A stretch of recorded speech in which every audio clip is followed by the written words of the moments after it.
Trump shocks with racist new ad days before midterms. In the most racially charged national political ad in 30 years, President Donald Trump and the Republican Party accuse Democrats of plotting to help people they depict as Central American invaders overrun the nation with cop killers. The new spot, tweeted by the president 5 days before the midterm elections, is the most extreme step yet in the most inflammatory closing argument of any campaign in recent memory. The Trump campaign ad is the latest example of the president's willingness to lie and fearmonger in order to tear at racial and societal divides, to embrace demagoguery to bolster his own political power and the cause of the Republican midterm campaign.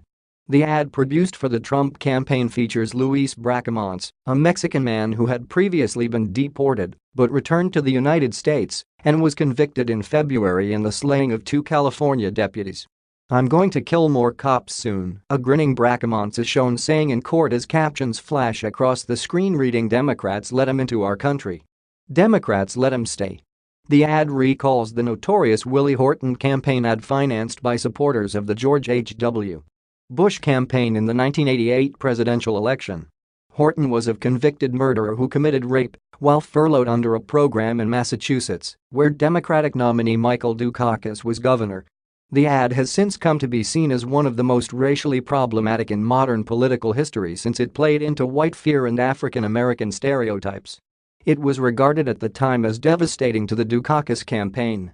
Trump's ad, while just as shocking as the Horton spot, carries added weight since, unlike its 1988 predecessor, it bears the official endorsement of the leader of the Republican Party, Trump, and is not an outside effort. Given that Trump distributed it from his Twitter account, it also comes with all the symbolic significance of the presidency itself. In a first reaction, Democratic National Committee Chairman Tom Perez said the ad was a sign of desperation and suggested that Trump was losing the argument over healthcare that is at the center of the Democratic campaign.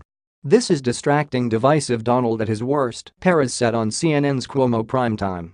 "This is fear-mongering. They have to fearmonger, and his dog whistle of all dog whistles is immigration. This has been Donald Trump's playbook for so long.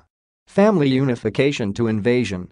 The Trump ad also flashes to footage of the migrant caravan of Central American asylum seekers that is currently in Mexico, which Trump says is preparing an invasion of the United States, implying that everyone in the column of people fleeing repression, poverty and economic blight is bent on murder and serious crime on U.S. soil.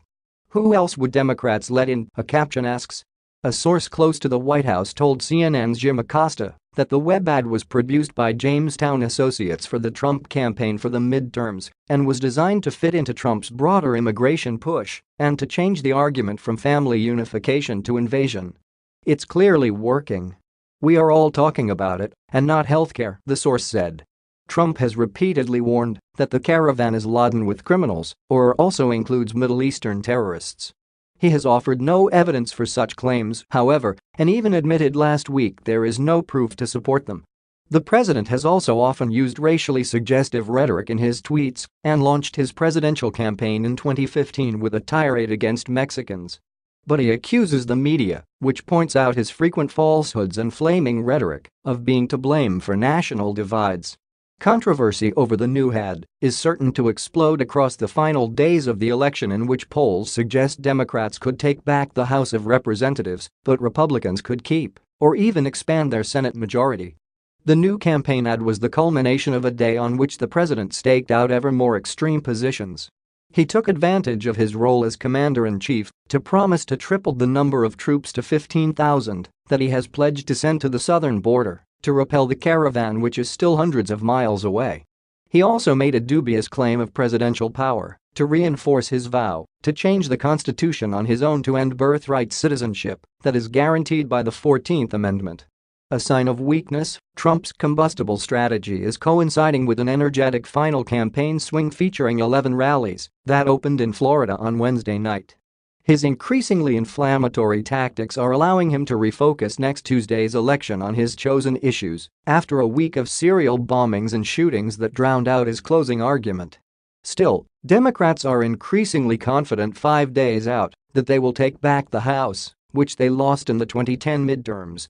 "Up until today, I would have said, if the election were held today, we would win," former and possibly future Speaker Nancy Pelosi said on The Late Show on CBS Tuesday. What now I'm saying is, we will win. One way of looking at Trump's increasingly frantic approach is that it is a sign of political weakness because it seems to be a bid to drive up turnout in red state Senate races but might imply that tight House elections that could be affected by such rhetoric are out of reach. However, everyone wrote Trump off in 2016, and it's possible his combative approach could defy pollsters again. In another extraordinary development on Wednesday, the sitting president lashed out at the House Speaker of his own party 5 days before an election in a possible preview of a post-voting blame game. Paul Ryan had dismissed the president's birthright gambit, but Trump told him in a tweet to do more to save the House. "This is a great way to screw up the message a week before the election," a senior GOP aide told CNN's Acosta. First the birthright comment itself and now attacking the top Republican in Congress who is trying to save our majority. The president insisted he would not blame Ryan if Democrats won the House, though sounded less confident about Republican prospects in that chamber than in the Senate. "I know we're doing well in the Senate, and it looks like we're doing okay in the House. We're going to have to see," Trump told reporters. Critics have accused Trump of abusing his power by sending troops to the southern border as part of a campaign stunt on a mission that has yet to be defined, and he has implied will feature combat troops but will in fact be made up of support forces. But Defense Secretary James Mattis said Wednesday we don't do stunts and said the troops were being sent to offer practical support at the request of the Department of Homeland Security.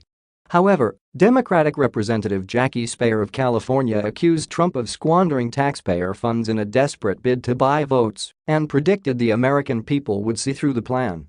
"We are sending 10 to 15,000 troops, which means we are going to spend between $100 million and $150 million, so he can have, I guess, his October surprise," she said on CNN's The Situation Room. Trump will Thursday press on with his pre-election blitz in Missouri, where he is trying to take out Democratic Sen. Claire McCaskill in the first of two rallies in the state in the next few days. Before Tuesday he will also visit West Virginia, Indiana twice, Montana, Florida again, Georgia, Tennessee, and Ohio. But two senior GOP sources told CNN's Jeff Zeleny that the president had been asked to steer clear of Arizona and Nevada amid concern he could hurt rather than help Republicans locked in tight Senate races.